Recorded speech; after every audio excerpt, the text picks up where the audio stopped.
Conservative नेता Frederick Mathers की party Christian democratic union यानी सीडीयू ने सबसे ज्यादा वोट हासिल किए, जिससे ओलफ शॉल्ज की पार्टी एसपीडी की स्थिति काफी कमजोर हो गई।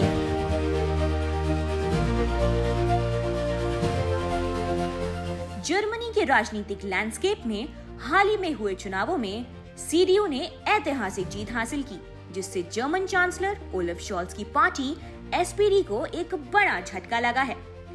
फ्रेडरिक मैथर्स की अगुवाई में सीडीयू ने सबसे ज्यादा वोट प्राप्त किए, जो उनकी पार्टी की नई ताकत को दर्शाता है और ओलफ शॉल्ज की पार्टी के लिए भविष्य की चुनौतियां पेश करता है।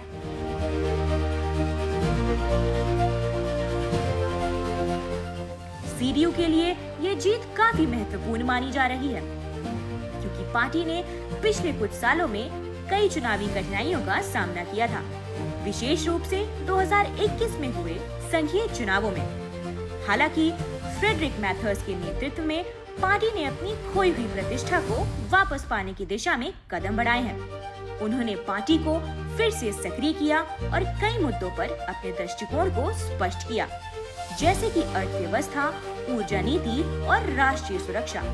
इसके अलावा सीडीयू ने कई राज्यों में अपने गढ़ को मजबूत किया, जिससे उनकी जीत की संभावना और भी मजबूत हो गई।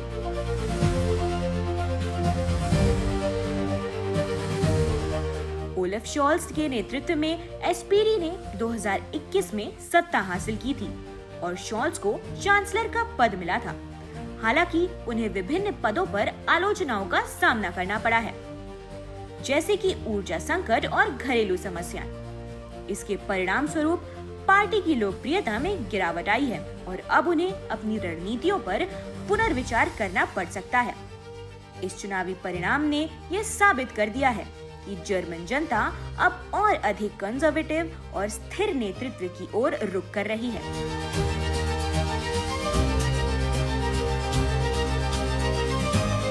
फ्रेडरिक मैथर्स, जो सीडीयू के प्रमुख हैं, उन्होंने चुनावी प्रचार के दौरान एक सशक्त कंजर्वेटिव एजेंडा पेश किया था, जिसमें उन्होंने आर्थिक विकास, जर्मनी की ऊर्जा नीति और राष्ट्रीय सुरक्षा पर ध्यान केंद्रित किया, के दौर में एक महत्वपूर्ण भूमिका निभाने के लिए तैयार करता है।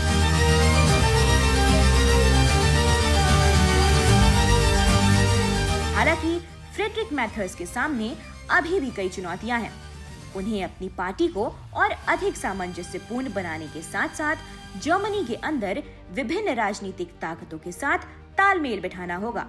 इसके अलावा यह देखना दिलचस्प होगा कि वे यूरोपीय संघ में जर्मनी की भूमिका को किस प्रकार आकार देते हैं, क्योंकि यह भी उनके राजनीतिक भविष्य को प्रभावित कर सकता है।